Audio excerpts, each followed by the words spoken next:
Hey, we're back with Gadgetplex and Phil May of TechnoRV talking to us about connectivity today. We're discussing some of the various options in our last segment, but it sounded one of the best options, if you can get good coverage, of course, is that data card. But coverage is an issue. Yeah, absolutely. It depends a lot on which carrier you're with. I mentioned I was with AT&T just because of my iPhone, and we found that from a data point of view, it was very good coverage on the East Coast and on the West Coast.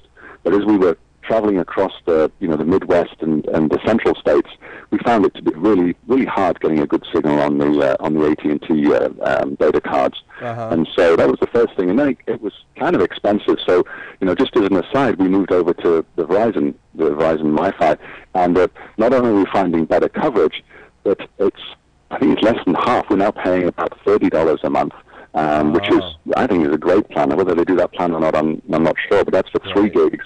And the other nice thing is if you need a little bit more, then Verizon will just charge you that little bit extra. So I think it's like a $10 for every gigabyte extra, as opposed to the $1,000 that AT&T was trying to charge us. So definitely pays to shop around.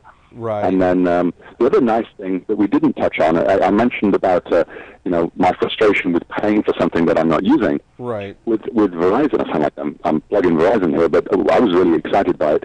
You can actually go onto their website and suspend your service when you're not using it. Oh, perfect. So, if you're an RVer, yeah, it's really cool. So if you're an RVer who maybe spends 3, 4, 5 months of the year, normally in the winter down south, and then comes back home and you don't need it, you just go onto the website, turn it off, and you don't pay anything when you're not using it. So that's a real nice feature, I think, of the Verizon MiFi system. Right. Well, of course, the other thing, you don't wait until you're in the campground and find out you have no connectivity, because then you can't get to the website to turn on your connectivity, right?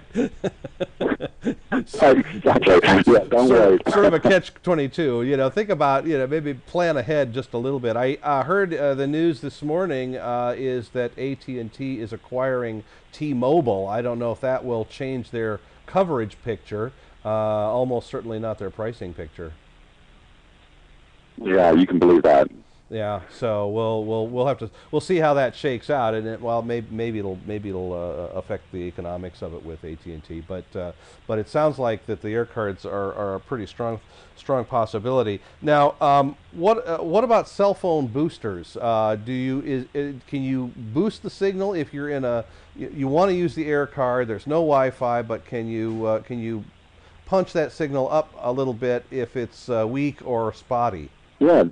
You definitely can, and that's the other thing that I think we should. I think we're going to spend a little bit more talking about. But just in summary, just like you have Wi-Fi boosters for the computer, you can have cell phone boosters for both your cell phone and your data cards, and they work really well. They have either an indoor antenna or ideally an external antenna, and they can make a real big difference both to your connectivity. You can connect where you couldn't, and interestingly to your throughput or your data rates, because you eliminate a lot of those. So I can't hear you. Can you send it again? Can't hear you. And so you can get a good improvement on both of those sides. I think sometimes we tend to discount repeated uploadings and downloadings, especially if we're on a program. See, you'd normally in our home you're paying so much a month in general, and you never see any fluctuations. But on the cell phone networks, that's not the case, and so then you do see all these, how your activity affects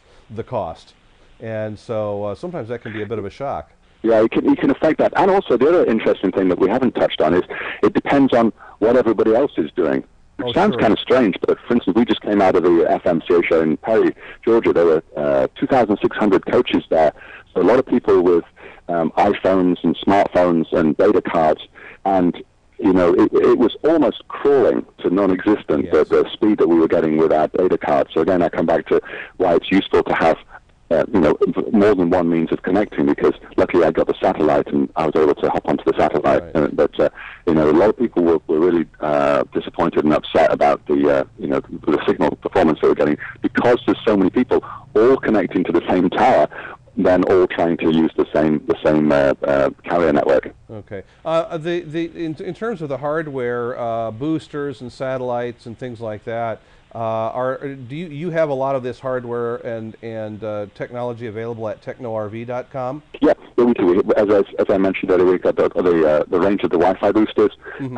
We've just recently an authorized distributor for Wilson, which is what we think the premier cell phone booster company. It's an American company, very well established, have an excellent range, and so we've got some of those that we can show you in, I think, either later or in another episode. Right. Okay. Well, perfect. Yeah, we'll talk about those coming up.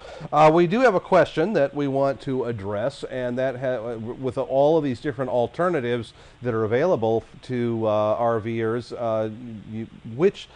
is there any difference between them in terms of data security? Yeah, that's a really good question, because security is so important nowadays, and they do differ.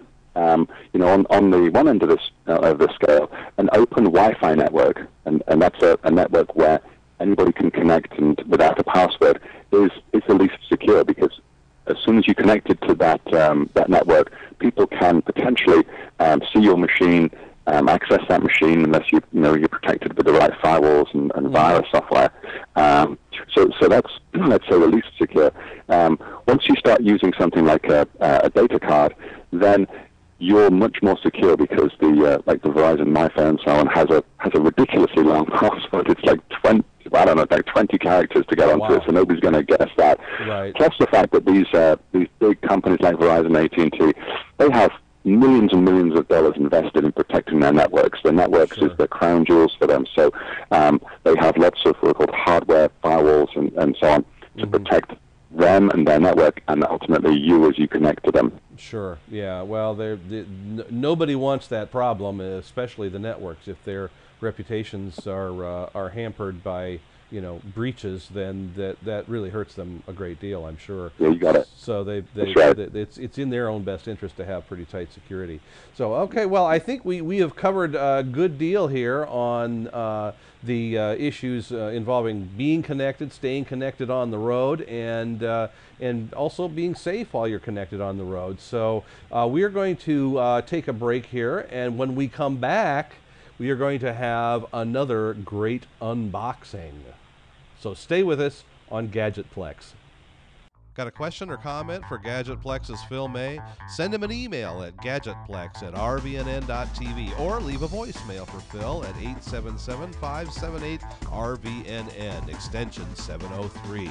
Follow RV Newsnet on Facebook and Twitter, and you can receive text messages to alert you when we're streaming live by texting RVNN to 72727. That way, you can join us live in the chat room, ask questions, and become part of the RV Newsnet family. Remember, any photos or other material submitted to us become the property of RV Newsnet and cannot be returned. Today's show is brought to you by Angie's List, where you'll find thousands of unbiased reports and reviews about service companies in your area. Whether you're looking for a roofer, plumber, house cleaner, dentist, or even a doctor, Angie's List members share their experiences with each other so that you can choose the service company that's right for your job. Companies can't pay to be on Angie's List, and the reviews come from people just like you who have had experience with the companies mentioned. To find out more, go to rvnn.tv and click on the Angie's List ad.